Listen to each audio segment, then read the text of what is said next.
Ladies and gentlemen, thank you for joining us this morning.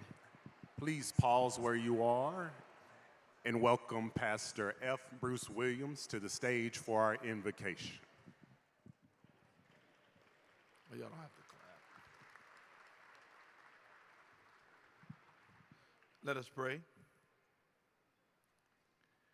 Guide us, O thy great Jehovah, pilgrim through this barren land. We are weak, but thou art mighty. Hold us with thy powerful hand. Thank you, God, for this morning that we've never seen before, and when it is past, we will never see it again. Thank you for kissing us and waking us by your goodness and your grace. We are not confused, God. We know that we are not here this morning because we were so impressive with our living yesterday that you had to wake us up. But you looked beyond our faults and saw our needs. For that, we give you thanks and praise. Thank you for new mercies this morning. New mercies that were cut to fit the contours and specificities of our need today.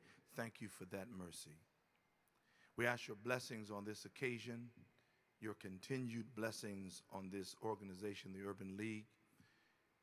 We ask your fresh anointing on Sadiqa as she seeks to give righteous leadership. We ask that you would bless the board as well. We ask, oh God, that you would bless this complex so that anyone who walks in will not leave the same. We ask your blessings on this occasion. We know that we are on holy ground because we know we don't need stained glass for you to be present, but wherever you are, you kiss it and leave the quality of eternity.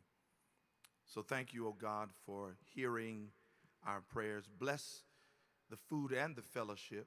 Bless both for the nourishment of our bodies and our spirits, that we might have strength to do your will. And for all the things, Lord, I forgot to pray for, I pray that your grace will fill in the holes and make up the difference. I pray this prayer in Jesus' name. Amen.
Ladies and gentlemen, and please stand for the playing of our Black National Anthem.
Been watered.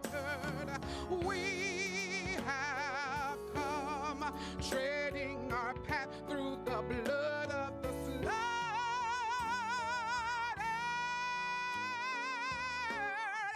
Out of the gloomy past till now we stand at last, where the white gleam of our bright star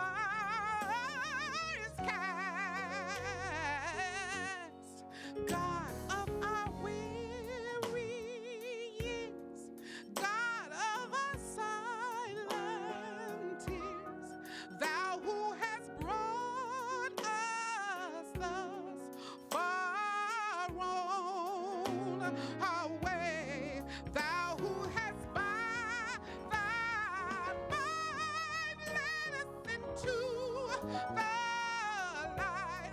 Keep us forever in the path we pray. Lest our feet stray from the places, our God, where we met thee. Lest our hearts, drunk with the wine of the world, we forget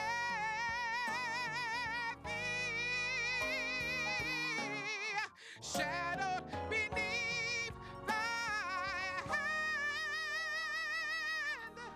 May we forever stand true to our God, true to our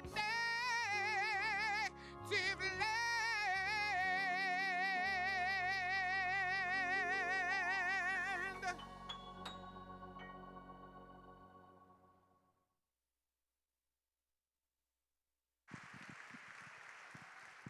And now a message from our presenting sponsor, Kroger. Hello, everyone, and happy holidays. I'm Ann Reed, president of our Kroger Louisville division. At Kroger, our purpose is to feed the human spirit, which means we are called to do more and help make the lives of those around us better. We strive to reflect the communities we serve and foster a culture that empowers everyone to be their true self, inspire collaboration, and feed the human spirit. While diversity and inclusion have been long-standing values in our company, there was a renewed focus after the civil unrest and call for justice in our community and across America last year. At that time, we made a commitment to listening and taking thoughtful actions to make a difference. Through our framework for action, we are committed to standing together and mobilizing our people, passion, scale, and resources to transform our culture and our communities. Locally, we have focused our efforts around diversifying our local vendor community, developing diverse talent, growing our diverse partnerships, and advancing equitable communities by deploying funds to support local partners like the Louisville Urban League that work to advance racial equity in our communities. I'm proud of our approach and the work we did to create this plan, but mostly I'm inspired by our associates and community partners who make it possible each and every day. Their willingness to be honest, transparent, and vulnerable was the fuel we needed to begin learning and understanding. Kroger welcomes associates from every race, culture, and ability, and we remain deeply focused on creating a more equitable workplace where every associate is empowered and supported. We embrace our diversity and celebrate our differences because our associates are the direct reflection of the communities we've served here in Louisville for over 90 years. We stand proudly side by side one another, growing, learning, listening, and transforming. Our commitment to inclusion is stronger than ever before. We're not just a grocery store. We are community members, neighbors, and friends fighting for equality, justice, and fairness for everyone everywhere. Kroger is proud to support the Louisville Urban League and their mission to uplift, empower underserved communities through economic development, entrepreneurship, health, housing, and education. Thank you so much for being here today. I'm so sorry I could not be there with you in person. Thank you so much for your leadership.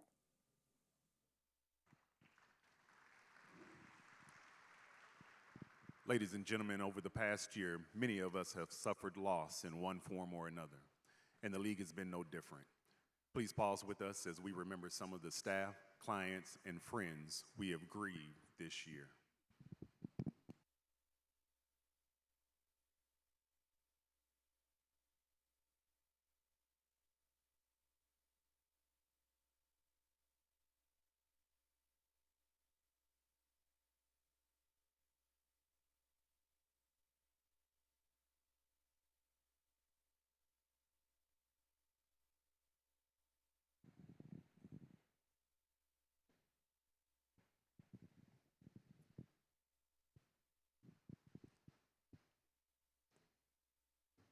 Thank you. Ladies and gentlemen, please welcome Urban League President and CEO, Sadiqa Reynolds.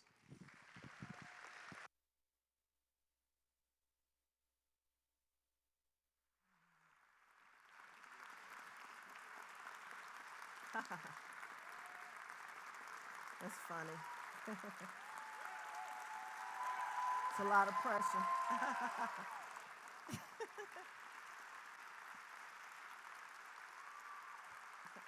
Wait a minute, stay like that.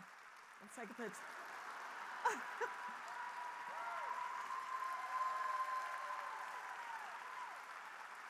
Thank you. Oh. Whew. How are you all today? I sound really loud to myself. How am I okay? Got an echo? It's all good? All right, let's see. Welcome to the Norton Healthcare Sports and Learning Center. If you haven't been here already, welcome to the house that we built together. Thank you so much. Thank you for being here. Absolutely. Thank you all so much. First of all, I want to take a second to recognize the Louisville Urban League Board of Directors. If all of the board members could please stand wherever you are, if you could please stand and be recognized. Thank you so much. There they are. Keep standing, Bridget. Thank you all so much for everything you do. Thank you for the support and the love. Thank you so much. Thank you all. I also want to recognize my staff. Some of them are in here, some are still working out there. But if you all could stand and if you could please give them a round of, ovation, please.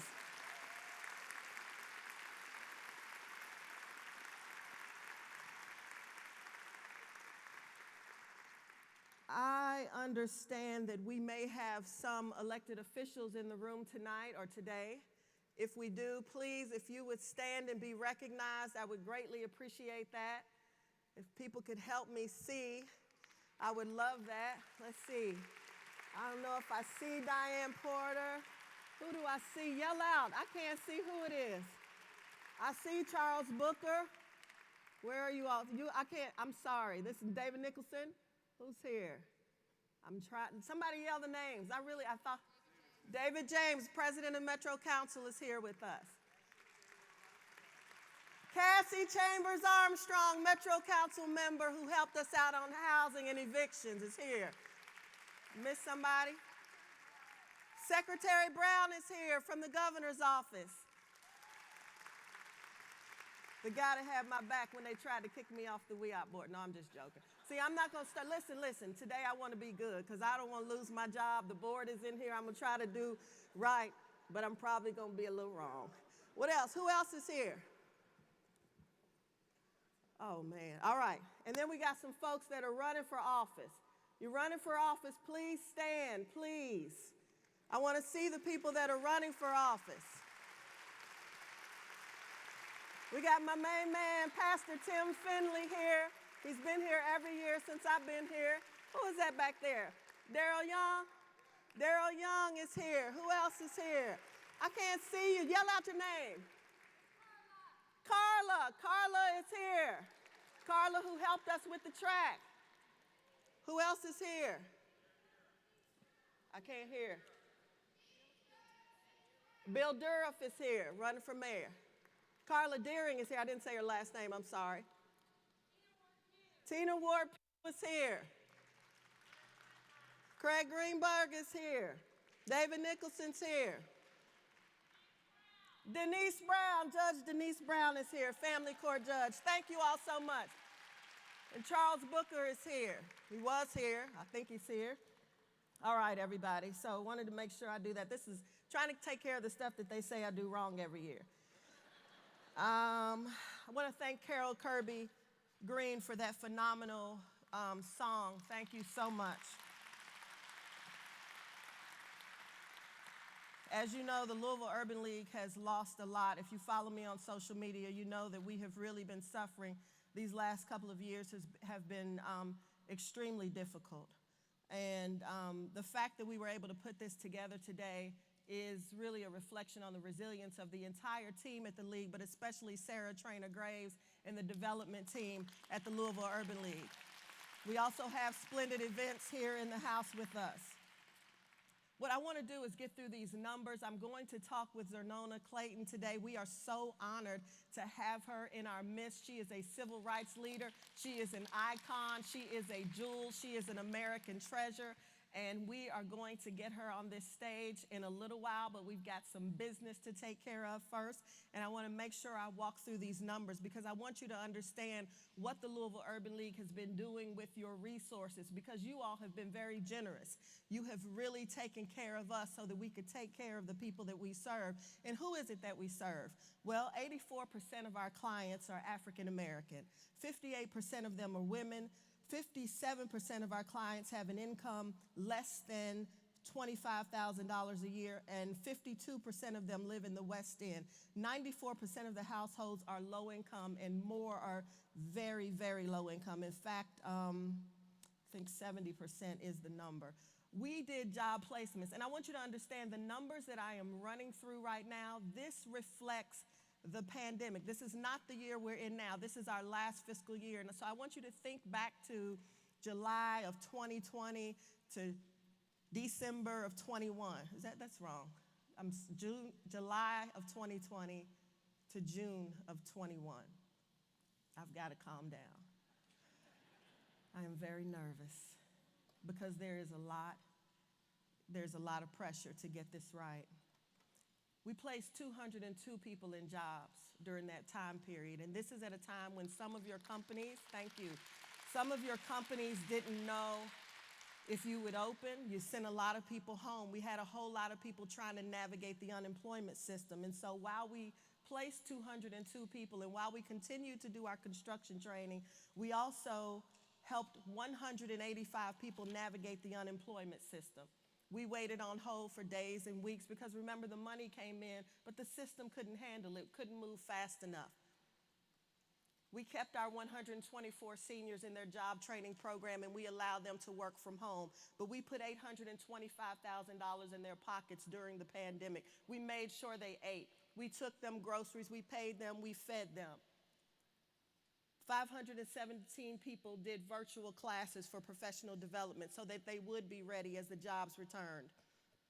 15 people partners in Path to Tech careers. But we also partner with other organizations, and I'm really proud that the Urban League does this so well. We assisted in a pandemic. Hear these numbers and understand where we were in our country in July of 2020. We assisted 1,500 people with mail-in ballots. We registered 722 voters. We canvassed at 1,000 homes. We partnered with Black Voters Matter. They came all the way from Atlanta. We partnered with KFTC right here in Louisville. We partnered with the Louisville branch of the NAACP and other community groups to get out the vote. Can you imagine organizing volunteers at a time when most people didn't want their families riding with them, much less strangers? That's what we did. That's what my team did. That's what we did in this community.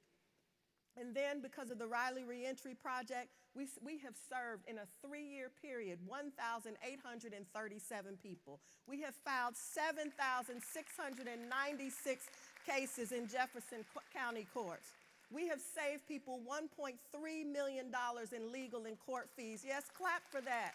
Thank you, Stephen Riley. And 456 of those 1,800 people said they needed additional services. Well, what services? 253 of them needed jobs. 115 of them needed help with health care. 72 of them needed help with housing. 16 of them needed help with education. That's what we did in a pandemic, during civil unrest, in a civil rights organization. And then, of course, we always remember that our young people, education really is the key. And while we know there are a million opportunities and other things that they could be doing, we want everybody in school. And when they graduate from high school, we want them to go on to higher education. Because actually here at the Louisville Urban League, we do believe in critical race theory.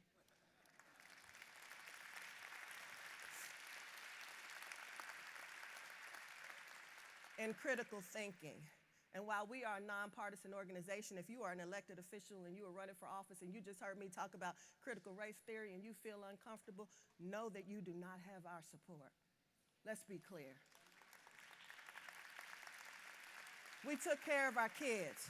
266 students and families served in a pandemic, $106,000 in scholarships in a pandemic. And then we said, we know these schools are closed, but we're going to make special arrangements for you. And we packed up our babies and we took them to Alabama so they could walk across the Edmund Pettus Bridge. And we took them to see HBCUs so they could walk on that holy ground. And we make sure that they saw Simmons and they understood what dreams we had for them. We did that in a pandemic with masks on because it's necessary. But we also knew that we had a responsibility to take care of them emotionally. And so we created the Polaroid Project. 130 students of all ages participated, and they just took photos of our city. And they told us through those photos what they were feeling. We gave them an emotional outlet. And thank you to the Fraser Museum, because now if you go to the Fraser Museum, you will see the artwork of our children. You will see what they created. You will see how they use their voices. And unfortunately, you will see their pain. 34 students we connected virtually, and we did a reading class. Everybody had a book. They had 2 books. They had 3 books. They picked them, and then they talked about it virtually with our youth counselor. We absolutely saved one student from suicide. That's what we do at the Louisville Urban League in a pandemic. We removed 3,290 barriers. What does that mean? That means somebody had a job, but they didn't have shoes. They didn't have the steel-toe boots. So we paid for those. That means somebody wanted to look for an apartment, but they didn't have a ride, so we gave them a ride. What does it mean to remove barriers? It means they needed to go to the doctor, so we took them. That's what we do at the Louisville Urban League. This team that you see here working, we have been stretched. If we did not believe in God before last year, we believe in him now. Because we have served people while we ourselves were on our knees. We lost family members, and we came to work anyway. We never closed the doors of the league, even if we had to walk outside and just greet people in the parking lot. We did what we had to do because we were nimble, because we knew that this was the time. We did 400 home visits in a pandemic when people wouldn't go see their own families. We had to, because if we didn't go, people wouldn't have groceries. And I love to tell the story. The first time I went to the grocery store for the senior citizen building where Luther Brown, who's passed away, Luther lived, I asked 26 people what they wanted from the store. I was in Meijer. I'm sorry, Kroger. I didn't go to Meijer. I went to Kroger.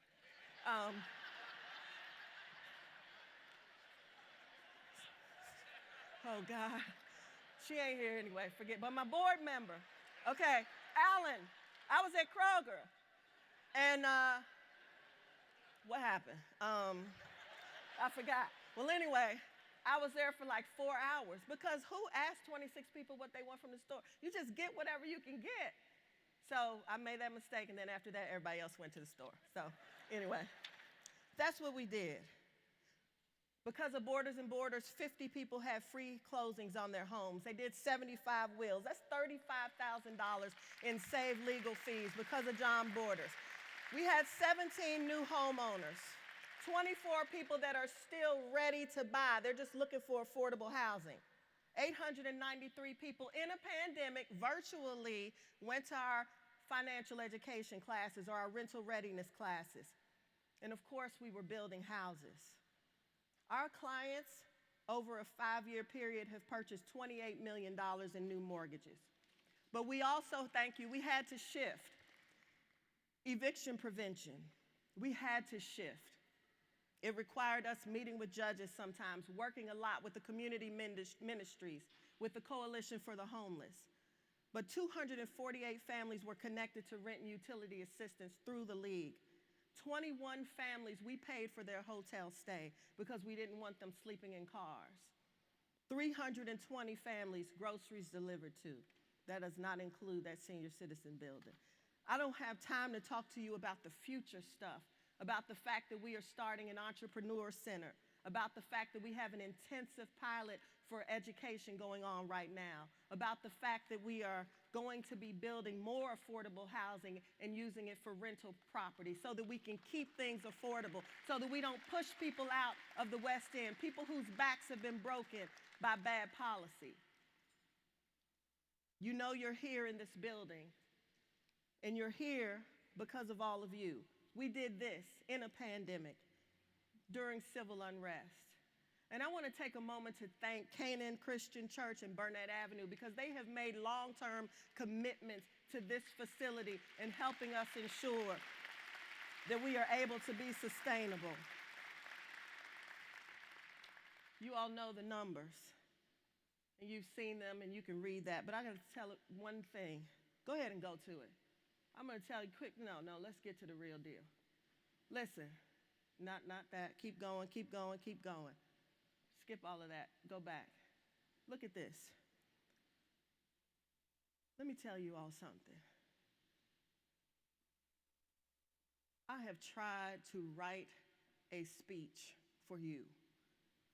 I do not know if everybody in this room can understand what it is to be a black woman leading a civil rights organization in times like these. Sergeant Mattingly is the officer who was shot in the Breonna Taylor case when Breonna Taylor was killed. He has retired nicely, but he posted this the other day on his Twitter account. And if you can't see it, let me read it to you. What's the difference between LeBron James and Kyle Rittenhouse? Kyle doesn't miss shots under pressure. That is a police officer that was in this city, who retired in this city on our watch. Stop telling black people that we are making it up. You have no idea. We are exhausted. How could we let this happen? How could good people ignore this? It is an indictment on us. Go to the next slide. In Louisville, Kentucky, in 2021, 2 Louisville sheriff's officers revealed to have been in the KKK. Now, it is the sheriff who guards the courts. This has been public knowledge for a long time, but we could never prove it. Everybody you talk to at the courthouse, every black sheriff, they talk about it. You guys, stop telling us it's not real. Stop saying we don't need to worry about critical race theory or thinking critically. We are too good for that. We are better than that. We are stronger than that. We are in charge of creating the world that we want. Stop worrying about partisan politics. This is not about Republicans. This is not about Democrats. This is about humanity. Where is our humanity?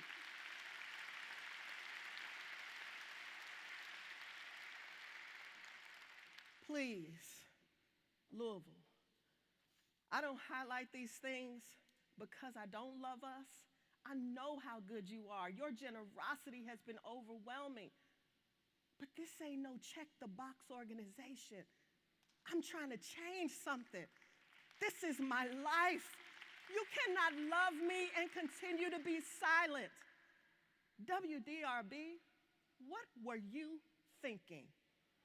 Let's be clear. Hold on, listen.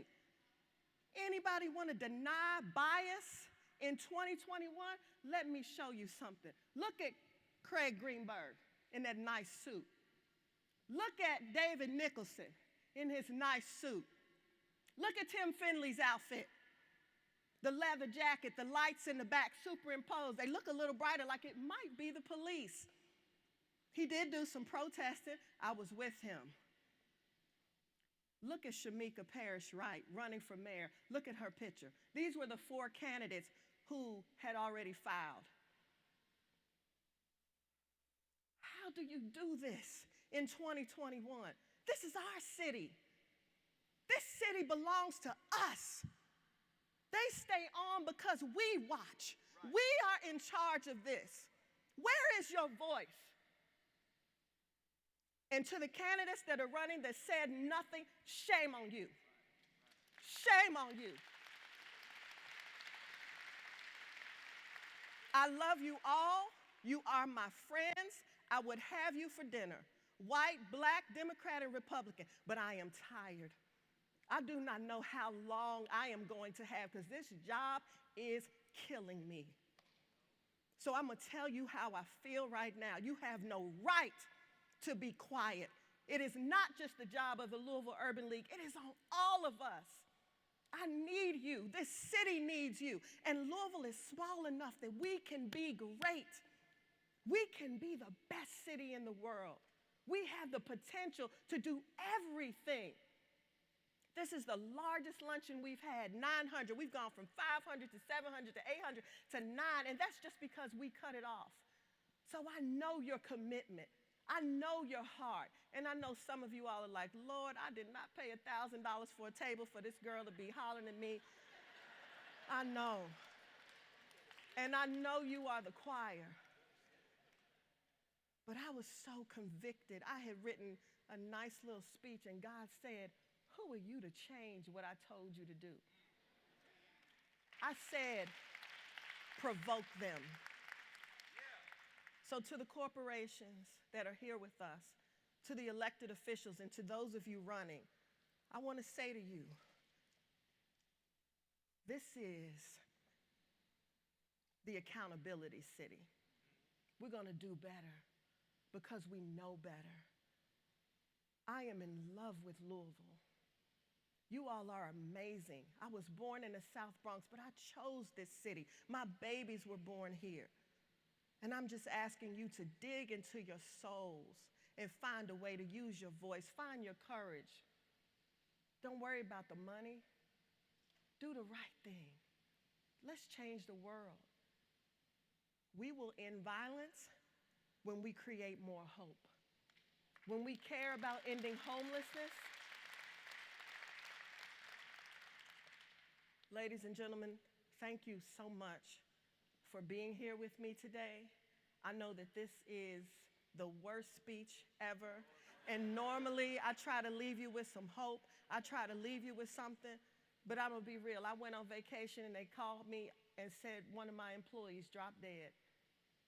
You can't have what I can't give you. I wanna be as real as I can be with you today. It is desperate. Our country is in shambles. Our city needs you, and the only difference is your voice. I promise you, you are enough. I promise you, you are smart enough and strong enough and courageous enough. Just do it. Just do it, Louisville, please. Don't worry about what everybody else in the world is doing. This is just about us. This is about our kids, about our families, about who we can save. Thank you.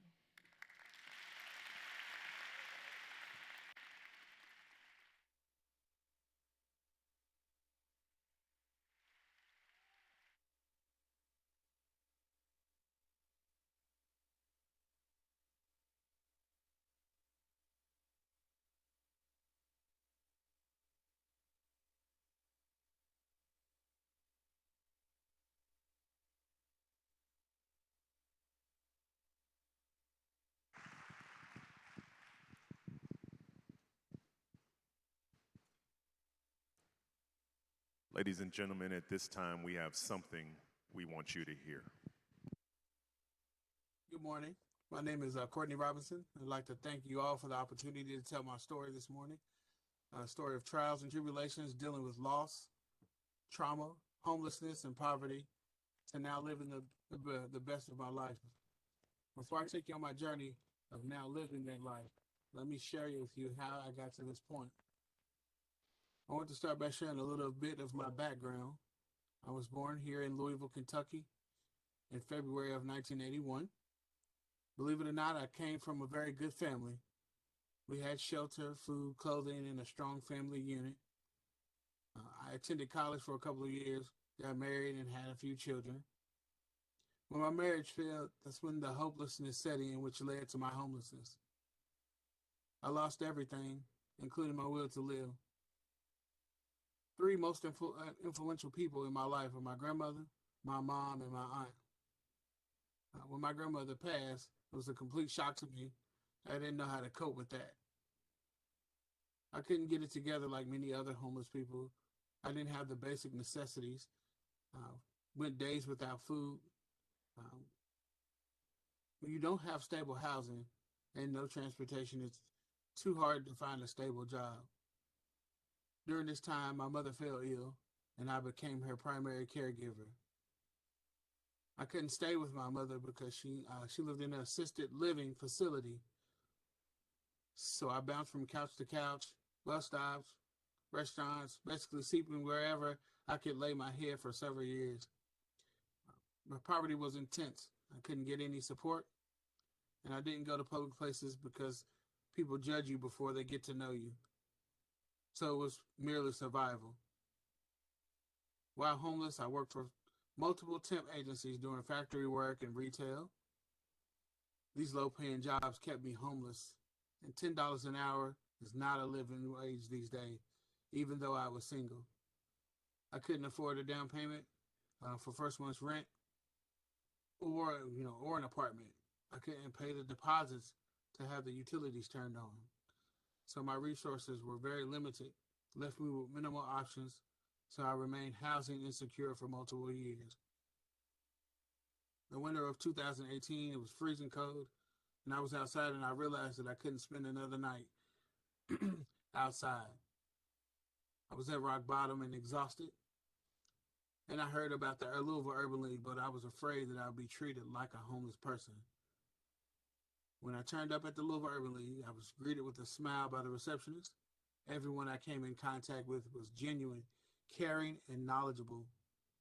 I was never made to feel less than or as if I was a burden, and I wasn't talked down to or belittled.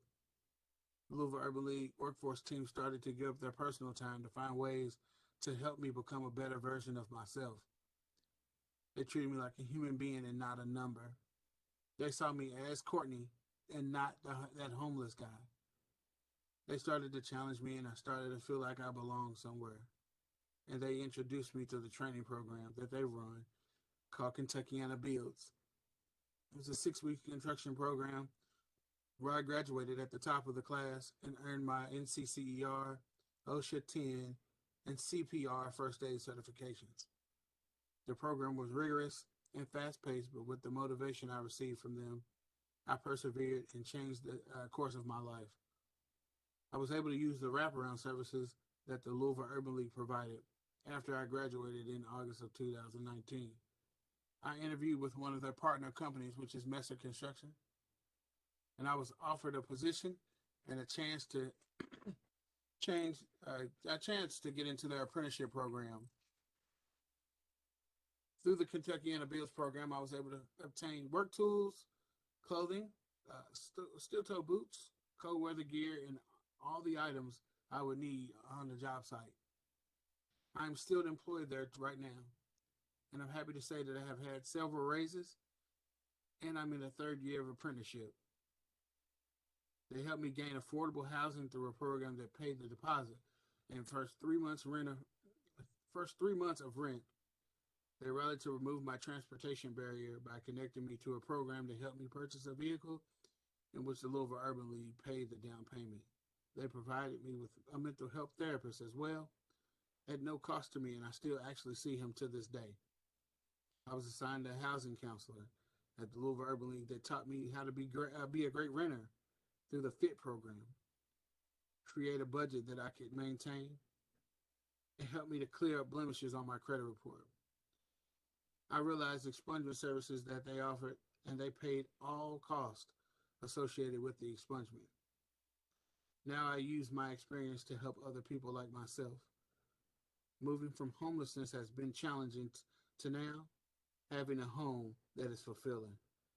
I recommend the Louisville Urban League to everyone I meet.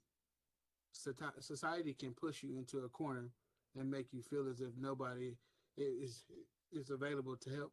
But thanks to the Louisville Urban League, I have a voice, and I'm excited about what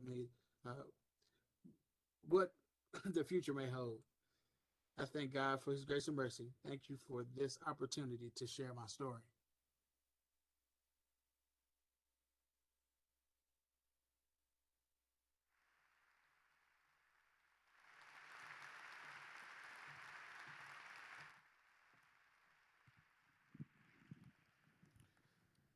Good morning, everyone. My name is Courtney Robinson, and that was my voice you just heard just now.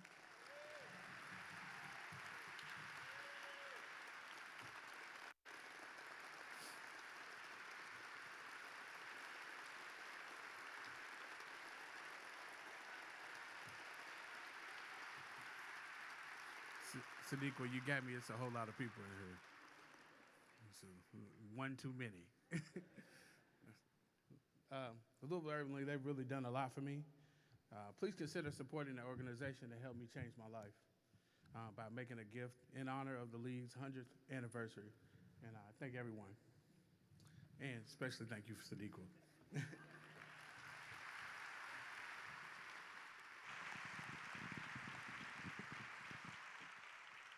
Ladies and gentlemen, there are several ways for you to support the work of the Louisville Urban League.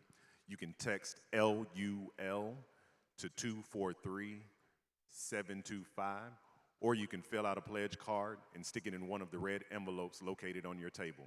Please raise your envelope so a member of the league can pick it up from you, or you may leave it with a staff member at the conclusion of today's event. Thank you.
Thank you all for your contributions. Now please welcome to the stage two Project Ready participants, Jalen Harbin and Layla Watts.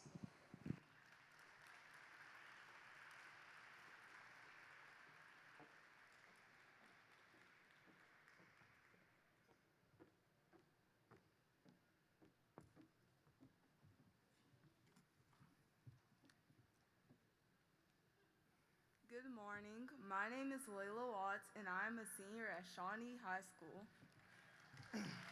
I'm Jalen Harbin, and I'm a senior at Butler Traditional High School. Layla and I both participate in the Louisville Urban League's Project Ready program, which has helped prepare us for going to college next year. One of the highlights of the program was this summer when we went on a college and cultural trip to Alabama. We visited historically black colleges and universities, visited the National Lynching Memorial in Montgomery, and crossed the Edmund Pettus Bridge in Selma, one of the most famous civil rights landmarks in the country. Speaking of civil rights, we are so honored to introduce today's special guest, the incomparable Xernona Clayton. Ms. Clayton is a civil rights icon, educator, humanitarian, and broadcasting pioneer. She was a trusted confidant of both Dr. Martin Luther King Jr. and Coretta Scott King. She was the South's first black person to have her own television show and later become the first black female corporate executive at Turner Broadcasting System. Ms. Clayton founded the Trumpet Awards and the International Civil Rights Walk of Fame. She has dedicated her life to promoting racial understanding, and we are so honored to welcome her to the stage. Ladies and gentlemen, please welcome the one and only Ms. Xernona Clayton.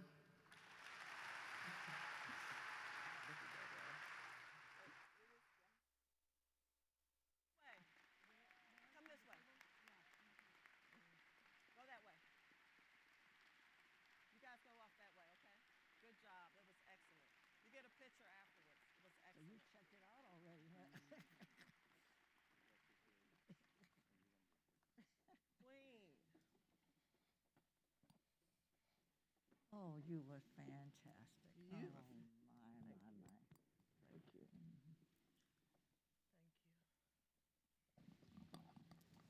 Comfy. Yes. You look good. Oh, I like that. That's a good start. That's a good start. Thank you. We had a nice time last night, you all. We kind of cut up a little bit. Carol and Tandy got a few pictures of it. I have to show you. Okay. I put up a little prayer. I said, Lord, please don't let people find out all that stuff we said. Welcome to Louisville, Xernona Clayton. It is my honor to have you here. It is our honor to have you here.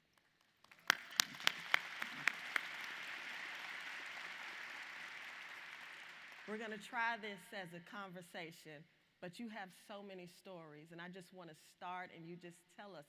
You know listen, this woman is the first black woman to have a television show in the South. She is the founder of the Trumpet Awards. I mean, she helped to integrate a hospital. She helped to integrate, tell us about your first time in Louisville, please. Just because this isn't your first time in Louisville. Tell us about it, please. Okay, I will, but let me first say to you. There you go.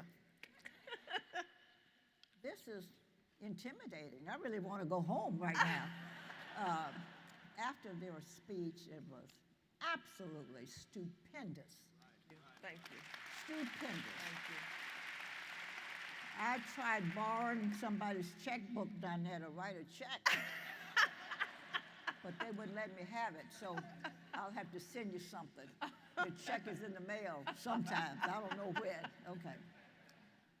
I'm so delighted to be here because what a lot of people don't know, my civil rights journey started with the Urban League in Chicago. So I'm an old leaguer.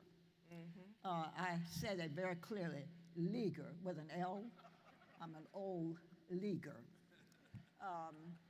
But let me tell you about my trip to Louisville. I was married to my first husband. I've had so many, I had to number them. But my first husband, see, that's not true. I've got a wonderful number two husband. My first husband was born right here in Louisville. And I'm sure there's nobody in this audience old enough to know that he was the first black, they used to call it alderman. It was kind of like the city council, I guess. The first black in the city of Louisville. And so my husband, having been born in Louisville, went to become the editor of Jet and Ebony magazines, and all of you know that magazine. So we'd come back to Louisville for the Derby and whatever else, family visits, and everybody was glad to see Ed and my father-in-law. But every time I got a gift from the family, it was at a store named Stewart's. Now, some of you don't know that because I've checked yesterday and it's no longer here, but Stewart's was the finest department store in Louisville. And every gift we got from here came from Stewart's. Well, my father-in-law died, and we came back for the funeral, and they had in the newspaper his picture on the front page of the Louisville paper. And I have a hairstyle like this, which I've been wearing since Pluto was a pup.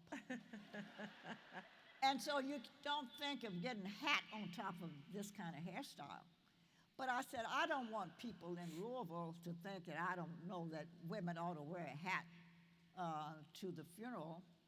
And so I'll go downtown and buy a hat. Well, Stewart was the only store I knew. And everything was fine. When we see Stewart's, we say, oh, we got a nice gift because it's from Stewart's.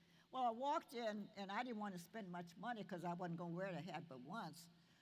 So I went to the first floor. That's where the cheapest stuff is. And 3 sales ladies on the floor left me standing.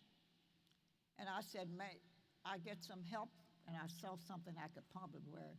And they said, you people are always trying to start trouble. And I acted like I didn't know what she was talking about. I did know. And I said, you people, there's nobody here but me. and nobody's gonna wait. She said, you people know there's no way you can come in here and try on a hat. And I said, no, I didn't know that. I'm from out of town. And then I said, well, where are your better hats? I'll leave your floor and buy a better hat. And she said, on the third floor or whatever. Well, there was a black elevator operator, a woman, very nice lady. And she let me off. And so I walked over to the better hats, and 3 women came over again to say, could we help you? And I said, yes, I want to try on a hat. She said, you can buy them, but you can't try them on. I said, well, what woman buys a hat without trying it on? And she said, well, you people know you can't do that. And I said, where's the manager's office, please? Now, I had sense of know I was by myself, so I couldn't start my own riot. There wasn't nobody there. So I went in peacefully and said to the manager of my store, and I had a copy of the newspaper. And I said, this is my father-in-law, who was the first black alderman. Obviously a good citizen, obviously a good Christian. It says it's in the paper. And I've gotten gifts from this store since I've gotten married. I didn't know any other store. This store greeted me beautifully. I knew it was going to be a good content, but it was wrapped nicely. So your presentation was good. I thought this was a decent place to shop. And I told them I needed a hat. I said, but obviously I'm mistaken, because I've never been treated like this. The lady downstairs called me you people. I was by myself. And now you act like you don't know what I'm talking about. So I'm in a foreign land. But maybe I'll just go out and tell people of my experience. He said, come walk with me. He took me out on the floor and gave me all these expensive hats, which I was trying to figure out how not to buy one. And I finally tried on some hats, and they all agreed it didn't fit. And I just told them I was sorry. The elevator operator was curious. She knew what was happening because she was black. She knew the story. And so she was peeping around to see when they're going to crucify me, I guess. And I walked away with a smile after I tried on all these hats. Well, that evening at their residence, they lived on Chestnut Street. And a lot of people came by to call on the family. But you all, well, nobody in this audience is old enough to know a very prominent attorney, a black attorney from Louisville, walked into the house and said, guess what? I've got some news for everybody. We now have broken through to Stewart's. A black woman went in there today and tried on some hats. And I said, no. So I integrated without the Urban League and the NAACP. I did it by myself. The power of one. Yeah. Tell us how it is that you came to work with Dr. King. I traveled I'm a Baptist, and I went to the Baptist conventions often. And he was just breaking through as a voice to be heard. And people said, that young man is here who's from Alabama, and we're trying to get him to speak. And everybody kept talking about Martin Luther King. Well, I hadn't heard of him at that point, and I got a chance to meet him. And then meeting him after that with several meetings. But the way the connection took place is Dr. King's organization was growing more in public information, and he needed a public relations program to strengthen the work that they were trying to do in the South. And everybody kept saying, Ed Clayton, this man from Louisville, is smart as a whip. You need him. But my husband was kind of pricey. They thought that his rates were a little high. But he says, well, you know, I don't have to do the work. You asked me, I'm not begging for anything. Well, he got more work that he could handle. But Dr. King, when Dr. King asked him, would he come to Atlanta, and he said, well, what's the pay? And he said, blood and sweat, you know. And the story's too long to tell all the details, but he was impressed when my husband came down to check them out, which is what he wanted him to do. He said, those are some very dedicated people down there working, trying to save the soul of America. So I'm going to give it a try. And I was kind of surprised because we were living large, as we'd call it. So to change horses in the middle of our stream was not something we'd planned on. But while my husband was here, in Atlanta, visiting the site, he met Mrs. King.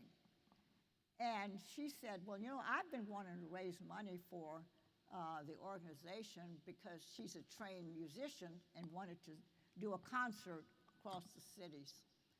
And Ed said, oh, you should meet my wife. Said, she's dynamite. She can help you with your concert, and just sold Coretta on me, and I hadn't even met Coretta. And we booked a friendship over the phone, and I traveled with her for 10 days and nights on concerts. We raised a lot of money for the SLC, and then Dr. King said he had to have us both. My husband for him and me for Coretta, and that's how we got to Atlanta. But I did not know until I got there, when you talked about the dedicated souls, people who were willing to get beaten up, people who were willing to be shot, people who were willing to go through the mud and the rain to solve the problem of racial hatred was something you'd have to admire. So it didn't take you long to get caught up in the spirit of saving the soul of America. And that's when we met Dr. King. But I have to tell you a funny story. Now, when I saw Dr. King across the country, he was always surrounded by Secret Service people, lavish suites in hotels, and limousines. And when I traveled with him, the limousine was all I knew. I acted like I was used to him. But anyway, here, this Sunday was our first day there. And Dr. King said he would take me and my husband out to dinner after he got through preaching that Sunday morning. Well, it was a bright, sunshiny day. And Dr. King said, I'll come down and then we'll go to lunch. He came down. Now, on the car, and I don't mean to talk about anybody's car because I don't even really know cars, but there was a small car sitting in front of the church that reserved for the minister. But it looked like a little Nash Rambler or something like that. And so I didn't know whose car that was. So when Dr. King came down and went to the driver's side and said, okay, we're ready to go to lunch, well, what's he going to do?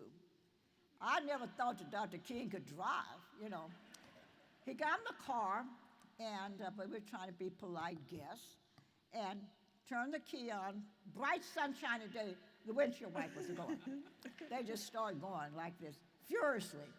And then we were near the corner, and so now nobody said anything. Now we back around in reverse, a corner, and finally I just had to say something. I said, Dr. King, why are the windshield wipers going with the bright sunshine? And why are we going in reverse? And he said, oh, no problem. The car has to do all this before it warms up. And I said, oh, wait till I tell the nation how big you are at home. But that was the beginning of a very long, 11 years. Wonderful friendship. 11 years you worked for him, right? Is that right? I'm sorry? 11 years? Weren't you with him? Yes, Worked with yes. him Well, I always like to call it to his end. Once I met him and start working for him, I stayed with him to the end, his end. And I'll tell you why I said that.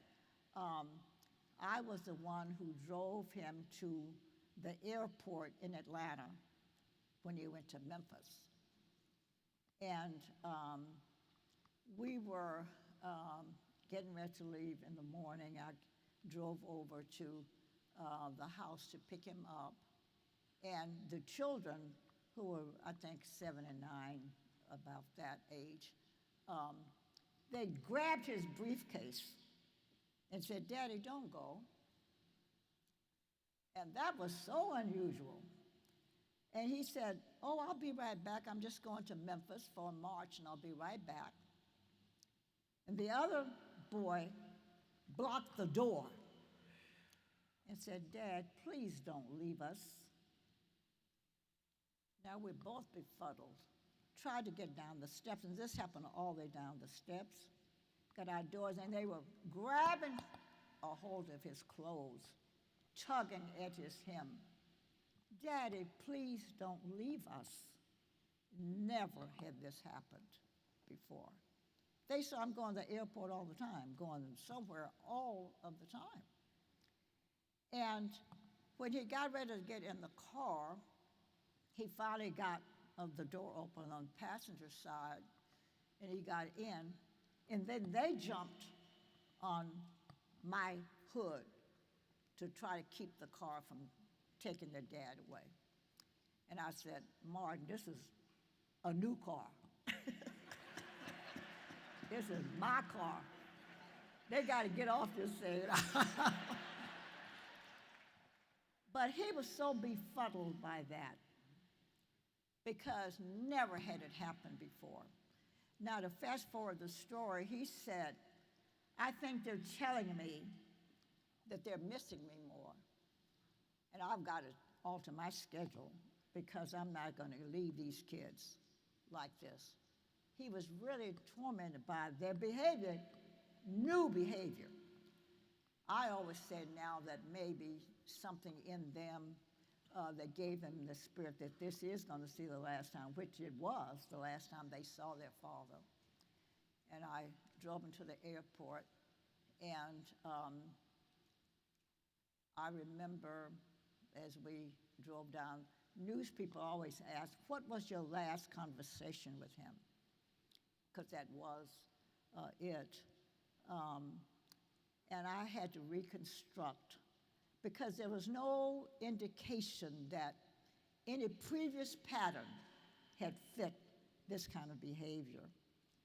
And he said, "Well," I said, "By the way, your mother called last night and told me, as we were driving to the airport, try to promise that I could help alter your schedule so they could spend more time with you and the family." And I said, "So I'm just delivering." He said, "Well, everybody's on my schedule now." I said, "I'm just delivering a message." And he laughed. But guess what happened? That day he was murdered, I'd gotten a call from him to say, "I don't know why my room number is so familiar." And I said, "Well, I don't know where you are," because, he had switched hotels, if you remember that story. And I said, "Well, what room are you in?" He said, "I'm in 306. I said, "Oh, that's my house number. You've been here so many times." And I might interject at this point, because this is a story she likes to hear. I never heard, I'm from Muskogee, Oklahoma. I think there's somebody here from Oklahoma. But the whole state is small. We never heard of the FBI. And so I knew nothing about the FBI. Now, once they go to Atlanta, and I'm in charge of the front office and everything, and these nice white gentlemen, well-dressed, walked in the door, and they said, "Good morning," very nicely. And they were so charming, and I said, "I wonder why," to myself, "wonder why people talk about white people being so hatred in the South. These are some nice white people." And guess what I didn't know? They would ask us, they said, "Oh, Miss Clayton, that's a nice outfit you have on you. That color's so nice on you." And so, you know how women are. You get a compliment, you perk up, And then they'll say, "And, you're wearing it well. I bet you don't eat much. What do you eat for breakfast?" And then they say, "What does Dr. King eat much?" I didn't know what they were doing, baiting me to just talk. And you there did. I was talking, just running my mouth to those nice white people. And they would just go outdoor and I guess write everything I said, you know. But Dr. King said, those were FBI people. I said, you're kidding, but what's the FBI? You know, I didn't even know what it was. But he came to my house one night, and that was after my first husband died. I didn't kill him now. But he came late, and I have to tell you, this part of the story, Dr. King called me at 11:30 at night to say, I really need to see you. Well, that was unusual to call me that late at night. But when I opened the door, I live on a quiet street, and when I opened the door to let him in, I saw a car just parked outside. And I said, gee, that's a strange car out there. He said, oh, that's the FBI. I said, the FBI, those nice white people I used to talk about, they had been treated.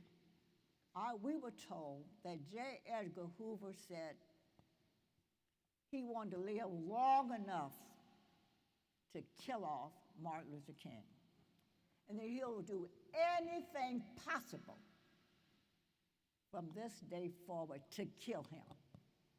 And that's in a document that appears. Now, the stories were out like, you know, Dr. King is a womanizer. And a press person called me and said, Miss Clayton, I understand you are very close. Said Andy Young says that you're the closest person to Martin Luther King because I had become his confidant by now. And they said, the FBI said that you were very close and he had lots of women. And were you one of his women? And I said, well, I resent the question, but I have an answer for you. Yes, I was one of the women. I was one of the women who helped him try to solve this problem we have in America. I was one of the ones who went down to Alabama and faced the pundits. Yes, I was one of his women who helped him fight injustice.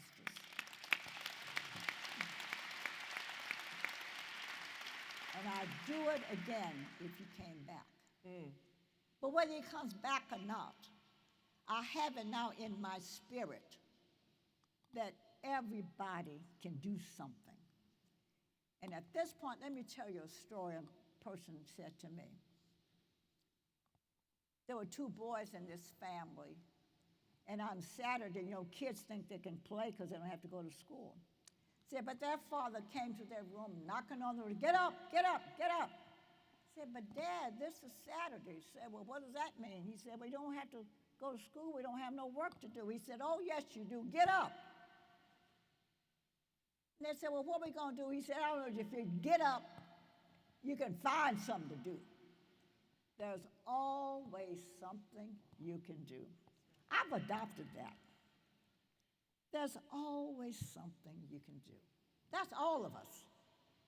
I'm constantly fighting. I don't know if you know the story that about the Grand Dragon and the Ku Klux Klan became my best friend. He announced on television that he was coming out of the Klan and denouncing the Klan. He was a Grand Dragon. That means he's the head of the organization. And he said, I'm crediting a black woman with changing my negative attitude. And I was that black woman.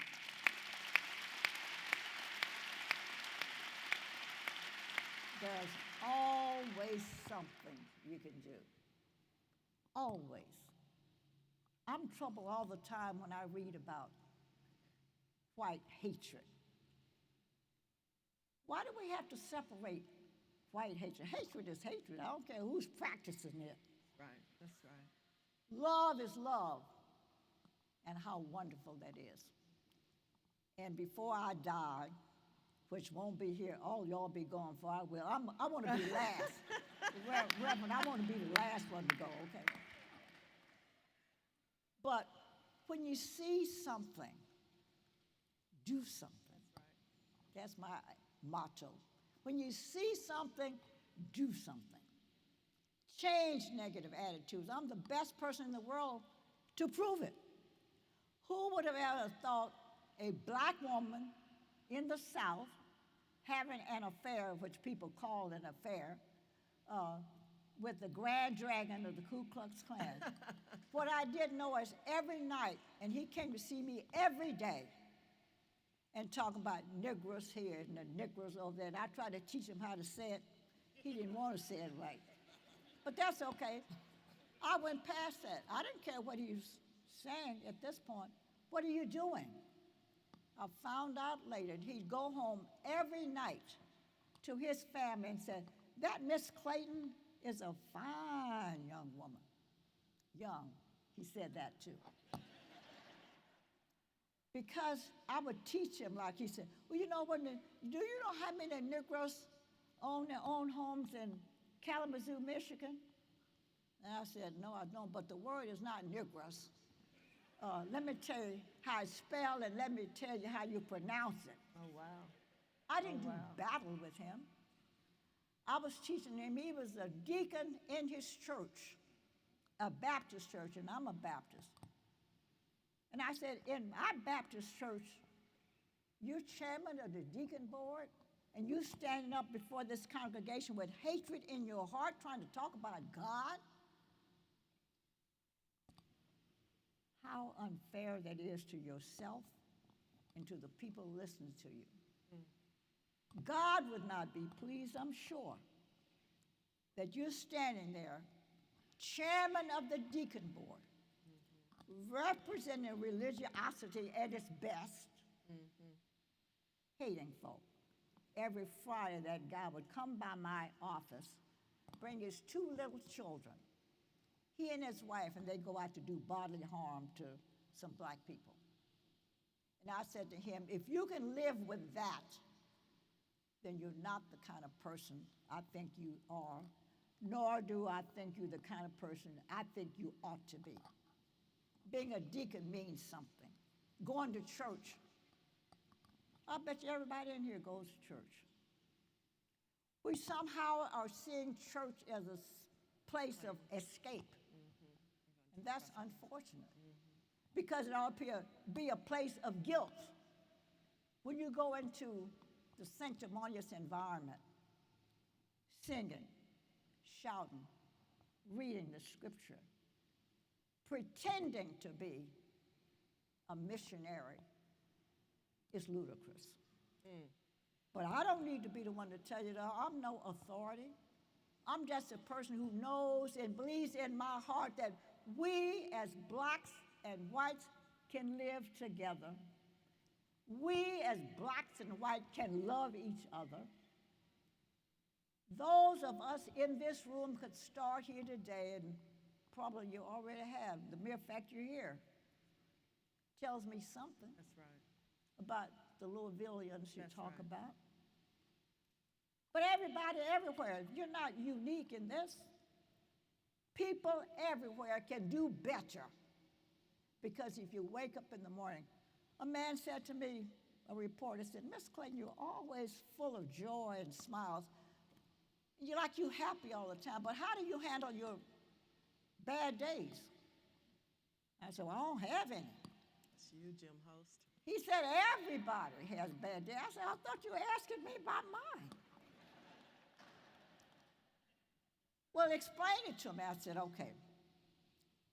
I said, every morning when I wake up and realize I am she who is up, that is a good day. I want to talk about the call. I want to talk about when you learned about Dr. King's death.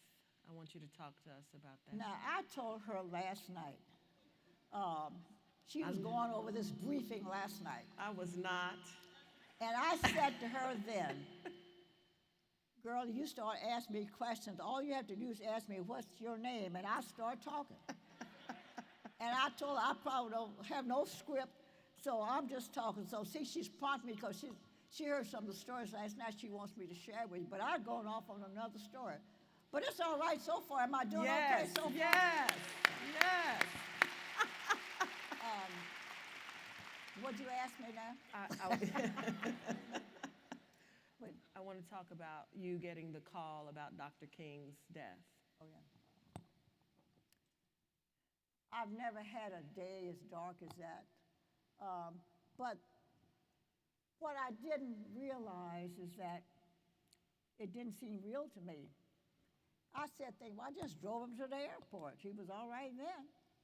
And then also I had been in his presence. We were in a hotel in Los Angeles, and there was a man who had appeared in the newspaper said that he had 10 sticks of dynamite. And the next time Martin Luther King comes to Los Angeles, he's going to get him. And so now we were sitting there after Dr. King had spoken and had a very lovely event. We were in the room and ordered dinner. And the television flashed, the man got Dr. King, the man with the 10 sticks of dynamite. And we ended up kind of joking about the fact that we're listening to your death and here you are getting ready to have dinner. And so it was kind of funny. Ha funny. But when I got the call about Memphis, it seemed ha funny again. And I just talked to him like it couldn't happen. But I tell you, it was a dark moment for me because at first, I didn't have the reaction normally you'd have because I just couldn't believe it.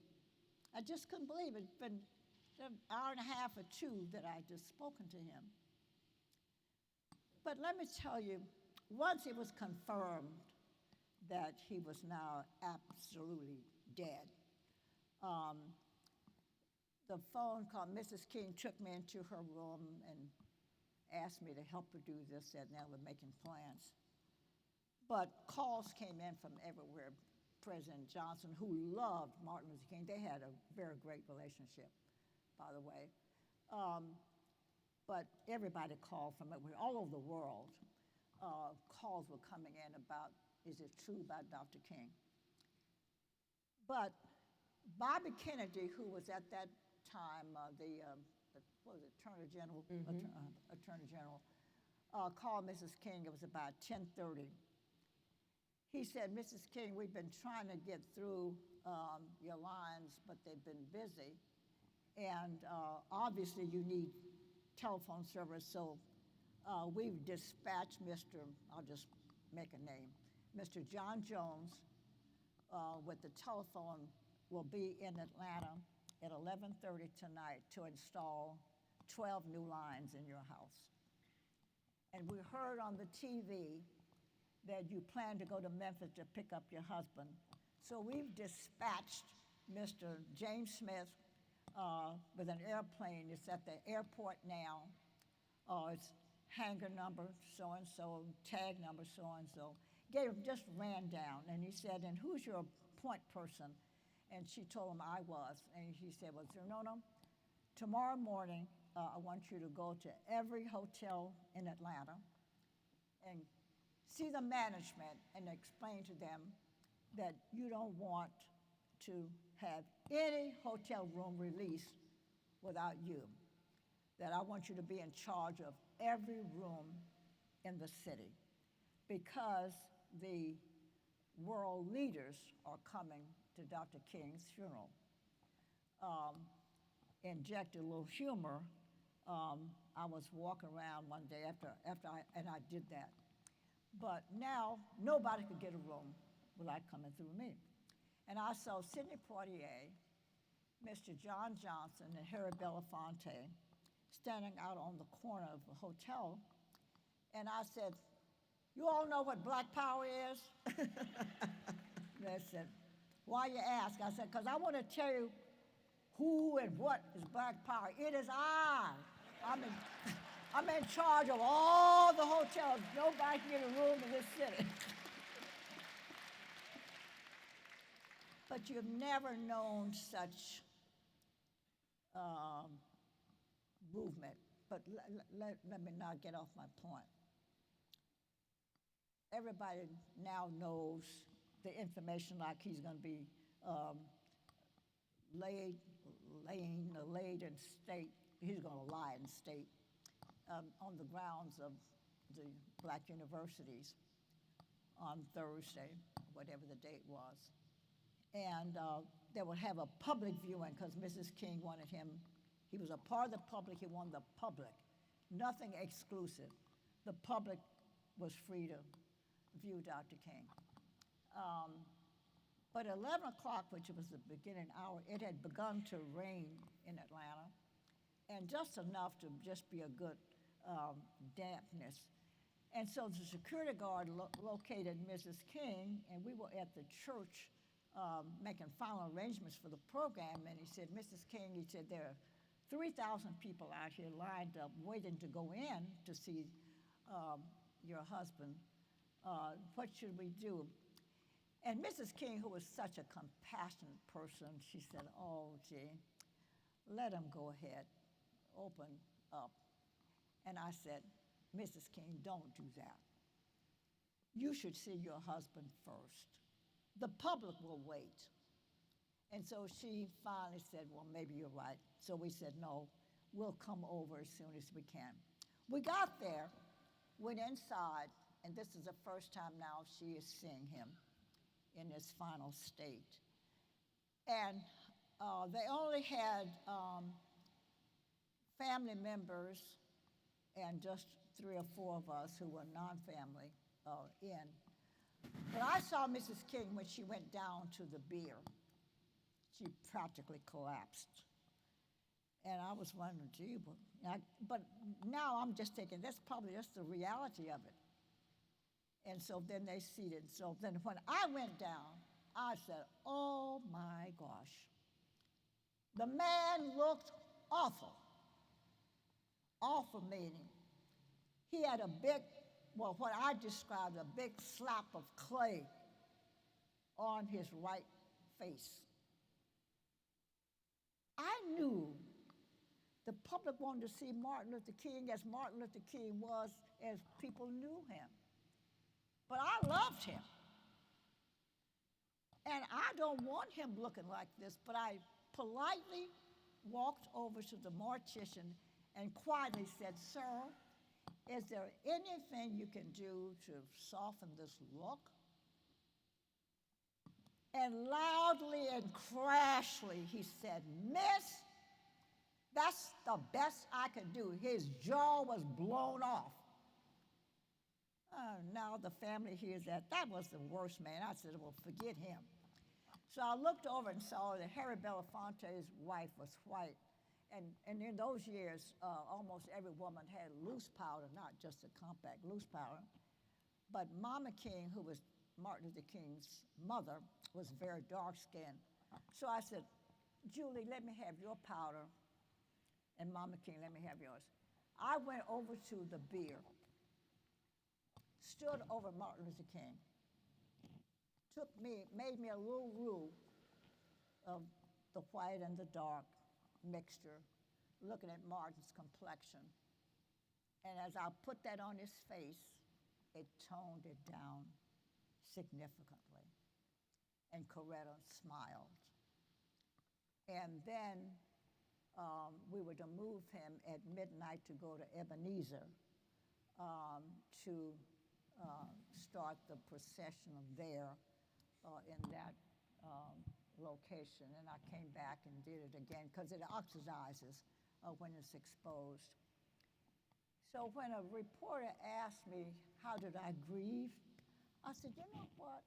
I don't think I ever did. Because I stayed with Martin Luther King till the very end, his end. I was the last one to have anything to do with him. And the toning down, everybody was so pleased. The toning down of this look made a difference. And so I never got a chance to really, but he would come to me and tell me his most inner secrets and his troubles. And he was so troubled by the war in Vietnam. He was watching television and saw them burning up children. He said, I got to do something. And you know the rest of the story. He went to New York and made a big speech about the fact that he was condemning the war. He knew it was going to hurt President Johnson, who was his friend, but he said, I got to do what my soul dictates. I cannot see people burning up children and I not do anything. So he spoke out, but guess what happened? All of our money dried up. The world, well, certainly the nation, turned against Dr. King.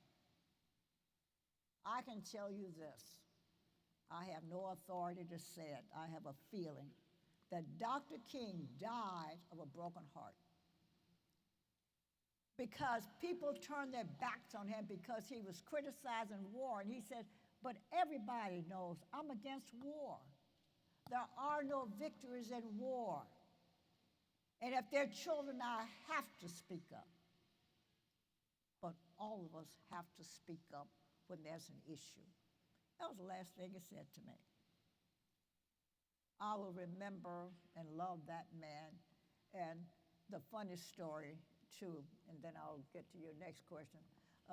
But I know you tell me I talk too long, but I am not. I'm not. This is wonderful. yeah, this is what I do. I talk. Yeah. Me too. But the FBI went back to view this thing about his being a womanizer. For what reason, I don't know. But when the reporter came to see me again, I said, you're back now to ask me about one of his women? And he said, no, I'm calling now. I'm coming to see you now because now J. Edgar Hoover said, we don't need to put a tail on Xernona Clayton because the word is out that she's gay. And so I said, oh, it's all right by me. Whatever you call me, it's all right. Okay, Wonderful. next question. Well, no. This is wonderful. No, it is. It's nice to hear it from your voice, your words, just to think about it. I want to know, and somebody asked you last night, were you ever afraid? You know, obviously we know that there were people who wanted to hurt Dr. King. You were with him a lot. You were in the office. You were other places with him. What did it feel like? Were you afraid? No, I was never afraid because, you know, I came to Atlanta thinking all them white men were nice people. I didn't know they're all FBI people. But, you know, you can't run away. You got to face your music. I was so now imbued with the spirit of I can make a difference. See, Dr. King talked positively all the time. Mm-hmm. We can change hearts. Dr. King made no difference in white people and black people. As a matter of fact, if you all remember those of you who were Stokely Carmichael supporters, they fell out. They were real good friends at one point, but they fell out because Stokely Carmichael said to Dr. King, now listen, this is going to be our last time. They were in a ditch hole down in Alabama. And he said, this is going to be my last visit with your program. He said, I'm through with white people. He said, white people are not right. They haven't been right before. They're not right now. They'll never be right. So I'm through with all white people. They're hopeless. And Dr. King said, well, I'm sorry to lose you, but I cannot share your thinking. Right. I don't agree with you, and I'm not going to cut out white people because they're all God's children. Dr. King believed that. That's why he couldn't understand why we had this separation. We're all God's children. And Dr. King loved everybody. The man loved everybody. And when you're around people all the time who give you those vibes of love and happiness and joy, and you could do something, you find yourself doing it. Absolutely. Yourself, you know. So now, you know, I'm not afraid of anything. Well, is that me? Somebody trying to cut me off or what? It's the FBI. But Dr. King, my years with Dr. King put a new verve of enthusiasm in my heart. I live by his standards today. I admired his stance on you can make a difference, and I firmly believe that. And let me tell you, I found out that doing what you're doing, what I try to do, is really selfish.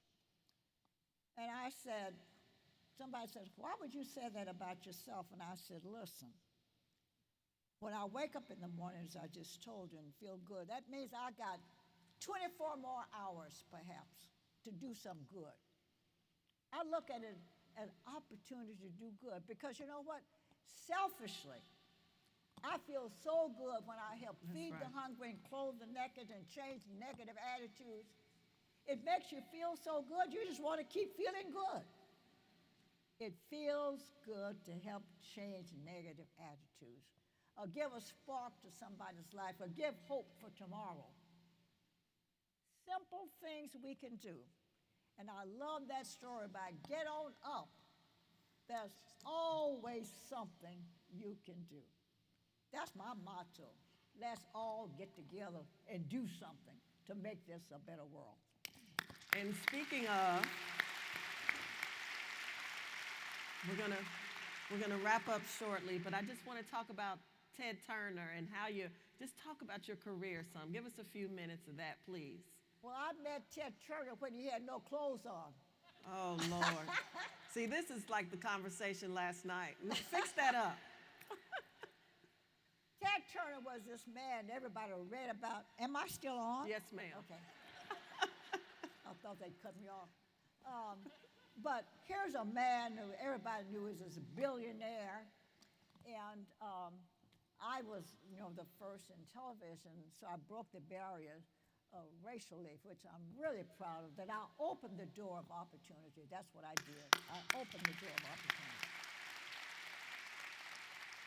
But when I didn't sign my contract for the 9th year,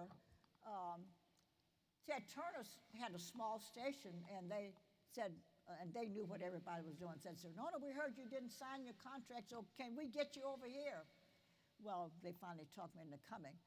But so I thought of him as this rich man, whatever. So they gave me a little office, the best job I ever had, because they gave me an office and a telephone and a check, and I didn't have nothing to do. And I loved that job. Just go and collect a check. But he came in, I'm an early riser. I get up early every morning. By 3 o'clock, I'm gone. And so I was in the office like 4 o'clock, and Ted Turner came and knocked on my door, and he said, Xernona, what are you doing here so early? I said, I'm here early every morning. He said, well, I'm looking for a cup of coffee, because Ted Turner used to walk around with a towel around his body. That's all he had. Nothing else but a towel. And so he'd come in my office wrapped up like this. And that meant he had nothing else on. Oh, my goodness. But at the time, he was a woman, he didn't have respect for women that I thought he ought to have. And I said, you got to be nice to women, be courteous, be respectful, and all that kind of stuff. Well, because I heard he just, loved women, just all women. And I said, but treat women with respect. So I'm giving him lessons every morning on how to treat women. I said, and some of us still old-fashioned. Like we like for a man to open the door and pull the chair out, just little curtsies. So now this particular morning he comes in, and he's wrapped up in this towel, and he said, now that morning was the day of my lecture on opening the doors and being courteous to women. And so he said, oh, come on, I want you to go to my office because I want to show you something that I want you to participate in. So now he's got the hot cup of coffee and the towel. And can I tell everybody that I have not heard this story, so I'm in prayer. Go ahead, ma'am. So he's wrapped up now in the towel and a hot cup of coffee. And I'm lecturing him about opening the door for women. So we got to the door, I said, uh-oh, I got a problem. I know he ain't gonna let that hot cup of coffee go. So the next thing is gonna be this towel. So I said, wait a minute, this time I'll get the door, you get it the next time. But the man gave me opportunities to do so much. I helped with the racial strife that we had among black and white workers, the inequality of pay levels. I helped change all of that because I had his ear. He loved me and believed in me and knew I was doing it for the right reason. And so I'll go down in history as having made the changes that help people in the workplace. And to today, I still hear that. But you can do something every day. There's something you can do every day. All right. Agreed.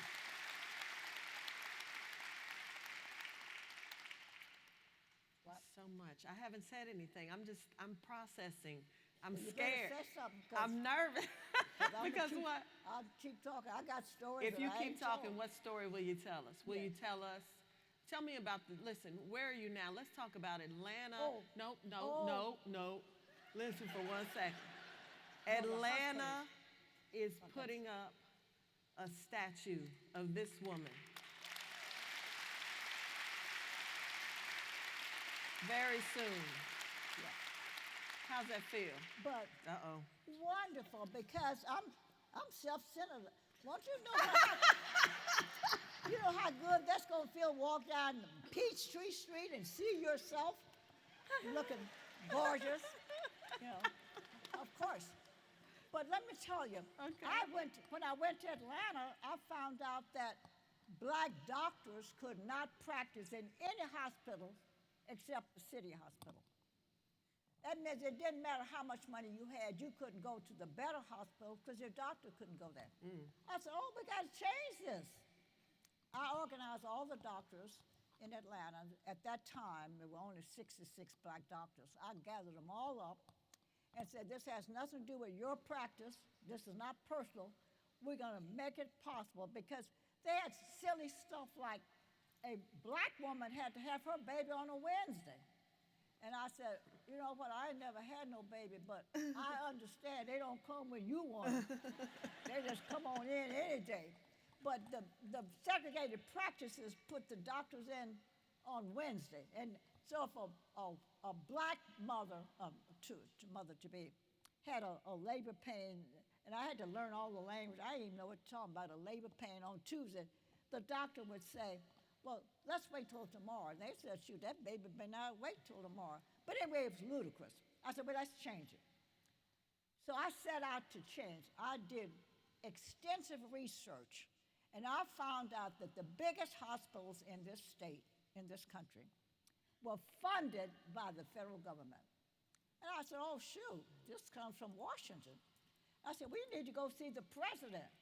And Martin Luther King loves Lyndon Johnson, so he said, so I'm going to write Lyndon Johnson a letter and said, Mr.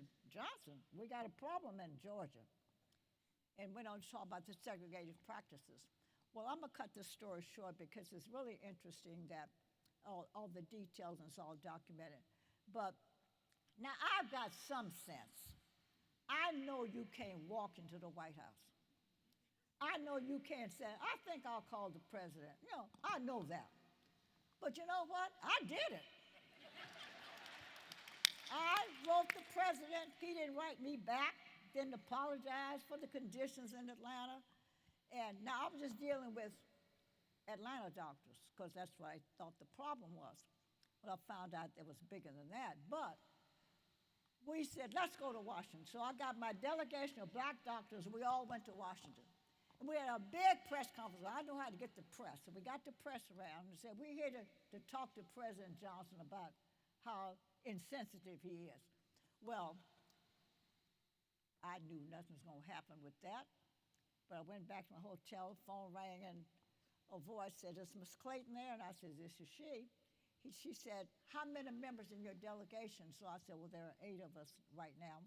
She said, can you get me their Social Security numbers in 15 minutes? And I said, I can do it in 5 minutes, But we ended up being we ended up being allowed to come to the White House. And went in, and we heard voices come down the hall. I think he's going to send an aide. Mm-hmm. But Lyndon Johnson's voice was distinctive. You knew it anywhere you heard it. And I said, oh, he's coming in here to me. And I said to my doctors, now don't steal nothing. Because they was looking all around. I said, they probably got cameras all around, so please don't steal nothing. But the president came, and guess what? I'm cutting the story short. I told him the story about how inhumane this was. I was talking about Atlanta because that's what I knew.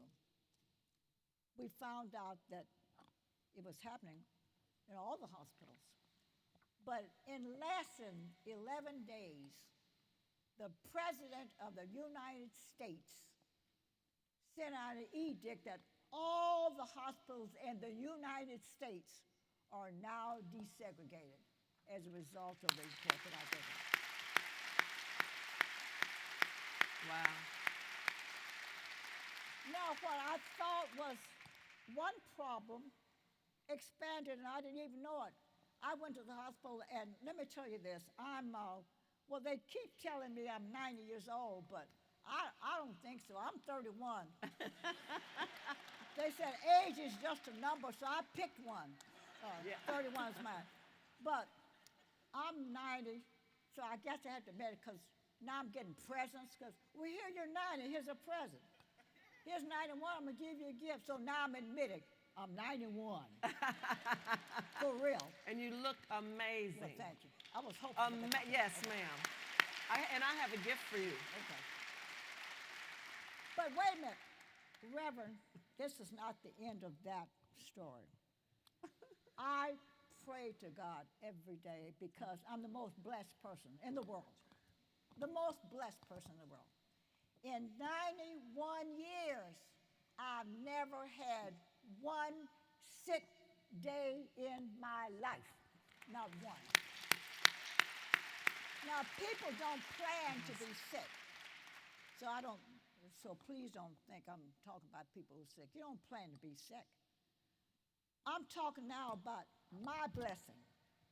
My blessing is for 91 years I've been well and healthy. That's a blessing.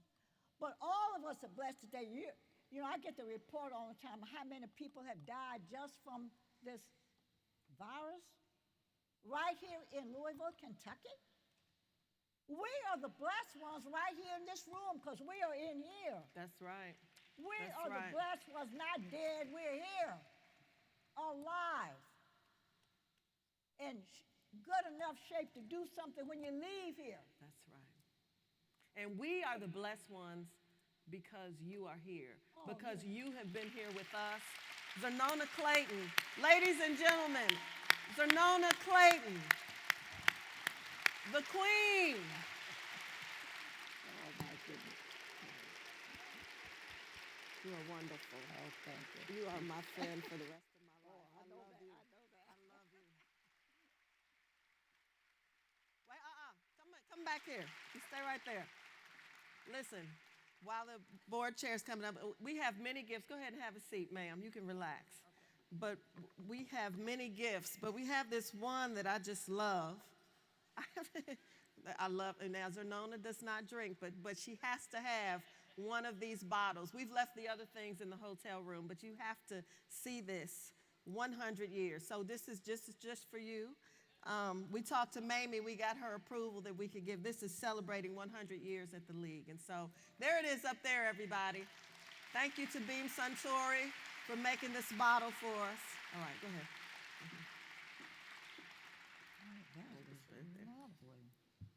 Well, good afternoon, everyone. I am Lori Lee, and I am the chair lady of the board of the Louisville Urban League. So today I've been given the distinct pleasure of thanking everyone that has showed up today, especially our sponsors. Kroger, thank you so much for your dedication and support throughout this luncheon.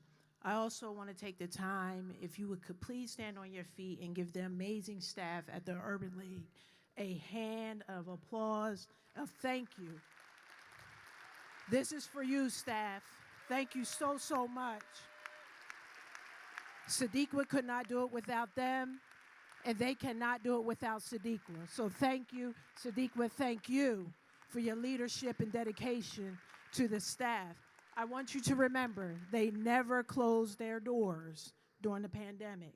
This staff showed up every day, and they showed out. So thank you to that staff. And if I could take my board, if you could join me quickly on the stage. To all my board members, please join me on the stage. Dwight, help them. Help them, Dwight. Lead them on.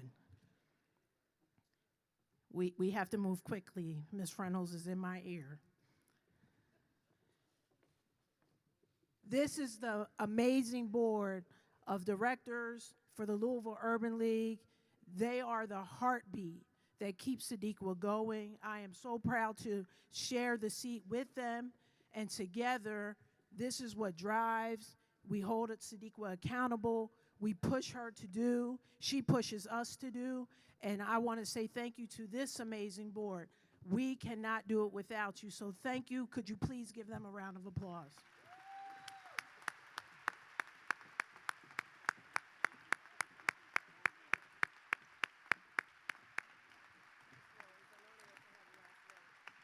Ms. Clayton? I'd like a message to the board. I have two books. One is a children's book on Martin Luther King Jr. That was written by my husband, but after he died, I completed the biography of Dr. King, and I have brought some for you, but I want the board to have copies of the book. I also want to donate and hope that you'll buy the books because any purchase you make, I'm giving a portion of that sale to the Urban League office. And this book is, people have asked me to write about my experiences with Dr. King, so this is my book. I've been marching all the time. And we are leaving the books to be sold through the office of the Urban League, and they will get a portion of it, and the board members will get complimentary copies from me at some point, okay? Thank you very much.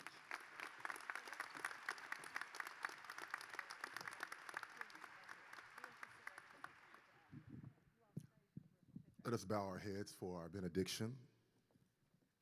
A benediction is a closing invocation for blessing, guidance, and divine help. May God bless you with anger at injustice, oppression, and exploitation of people. May God bless you so that you may work for justice, freedom, and peace. May God bless you with tears to shed for those who suffer from pain, rejection, starvation, and war.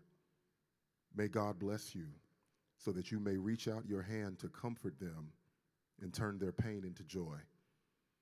May God bless you with discomfort at half-truths and superficial relationships. And may God bless you with enough foolishness to believe that you can make a difference in this world, in this city, and in your neighborhood. And may God continue to keep his hand on the Urban League and Sadiqua Reynolds. In Christ's name we pray, amen.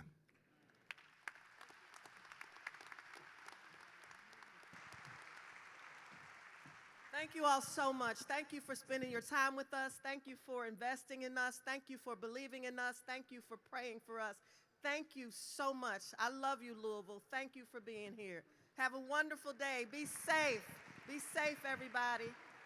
Thank you, Augusta. Thank you, Gil. Thank you, Virginia. Thank you, everybody. We're taking pictures. If anybody would like to take a picture with Xernona, she's hanging around. She's got plenty of energy. Just keep your mask on.